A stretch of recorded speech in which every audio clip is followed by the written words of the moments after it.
Bueno, no vamos a hablar de este caso en particular, sino que en general, que es una situación que tiene gran prevalencia, como usted escuchaba, en los juzgados de familia.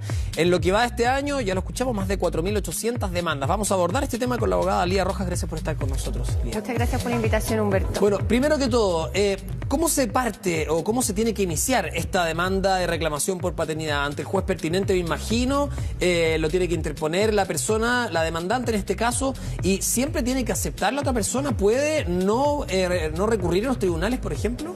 No, o sea, para que se declare la paternidad es necesario recurrir a un tribunal y es necesario tener un abogado que patrocine esa demanda. Perfecto. Se puede contratar un abogado particular o bien se puede ir a las corporaciones de asistencia judicial para iniciar el proceso. Se inicia el proceso y el tribunal va a citar a las partes a una audiencia. Y en esta audiencia, se presente o no el padre, es obligación realizarse el examen de ADN. O sea, si el padre no se presenta...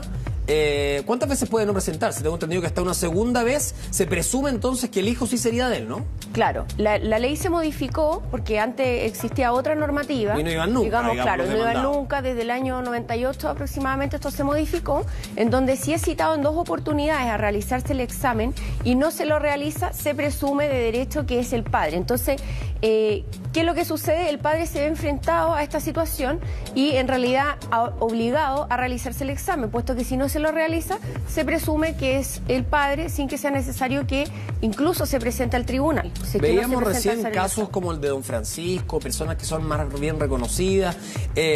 ¿Cualquier persona puede demandar a cualquier persona? O sea, lo pregunto, digamos que si es que alguien me demanda a mí, por ejemplo, por paternidad, yo me veo la obligación de realizarme ese examen de ADN con el fin de no presumirse que esa persona o que ese hijo es mío, ¿no?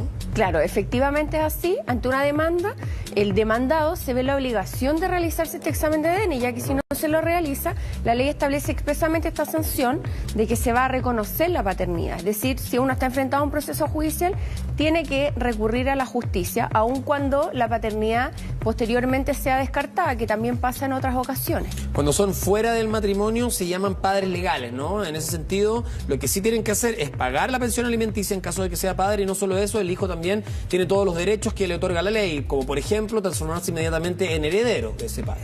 Claro, se llaman hijos no matrimoniales cuando no existe matrimonio y cuando sí lo hay, hijos matrimoniales. Okay. Y claro, una vez que existe el reconocimiento, el hijo tiene el derecho a pedir alimentos. Si es que es menor de edad, lo puede hacer la madre y también se transforma en heredero.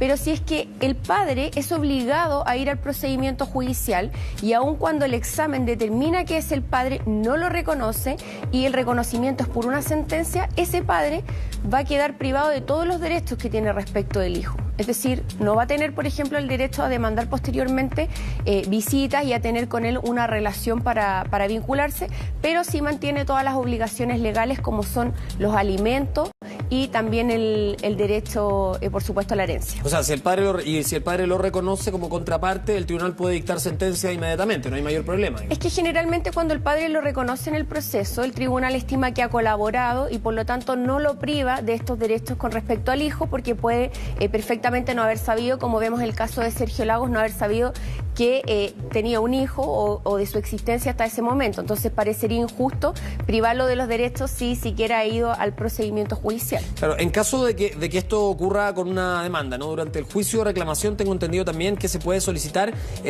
una pensión provisional, ¿no? Como alimentos provisionales para el menor durante lo que dure ese juicio.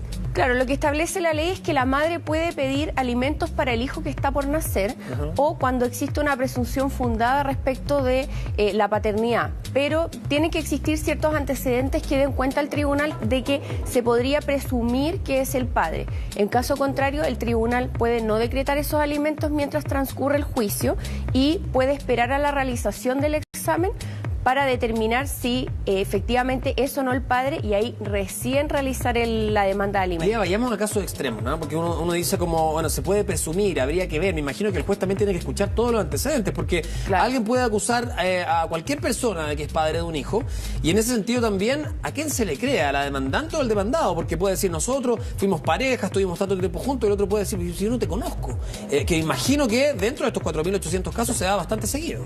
Claro. Bueno, en ese caso el juez tiene que ver los antecedentes, que ahí no basta la palabra de las partes ni una prueba de testigos, sino que tienen que haber pruebas suficientes para que se pueda decretar esta pensión de alimentos durante el transcurso del juicio, y también va a tener que ver con qué es lo que contesta el demandado frente a esta demanda, ya que si niega absolutamente los hechos, el tribunal no tendría cómo presumir al menos que hasta esa instancia existe una probable paternidad, por lo tanto no podría decretar los alimentos durante ese juicio. Última pregunta tiene que ver con cuánto se le va a otorgar a ese menor en caso de que el examen de ADN y que todo compruebe que es el padre biológico del niño. ¿De qué se trata? ¿Cuánto dinero? ¿Cuánto aparte de la pensión alimenticia? Porque también hay muchas mujeres que dicen, bueno, ¿cuánto cobramos ahora? ¿Qué es lo que se hace en estos casos? Me imagino que hay una asesoría de un abogado, pero... Sí, la ley establece un mínimo, que es el 40% de un ingreso mínimo, que son alrededor de 100.000 pesos. Esa es la base de los alimentos en caso que solamente exista un hijo y que se gane este sueldo mínimo. Y el máximo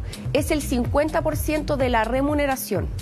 O sea, digamos, la ley establece un mínimo y un máximo, dentro del cual puede fijarse la pensión de alimento, y van a ser factores que se van a tener en consideración, cuáles son las necesidades que tiene ese hijo y cuál es la capacidad económica que tienen las partes para poder fijarla. Muchas veces, y algo que es muy importante, Humberto, es que los padres dicen, bueno, esto es mitad y mitad el tema de los gastos, y fíjate que no es así. Es proporcional a los ingresos. Claro, también. Los padres tienen que aportar en proporción a sus facultades económicas, es decir, dependiendo la cantidad que gane cada uno, es cuánto va a tener que aportar a las necesidades de ese hijo. Lía Rojas, abogada, muchas gracias por aclararnos este tema y por estar con nosotros esta mañana. Buenos días. Gracias por la invitación, Humberto. Muy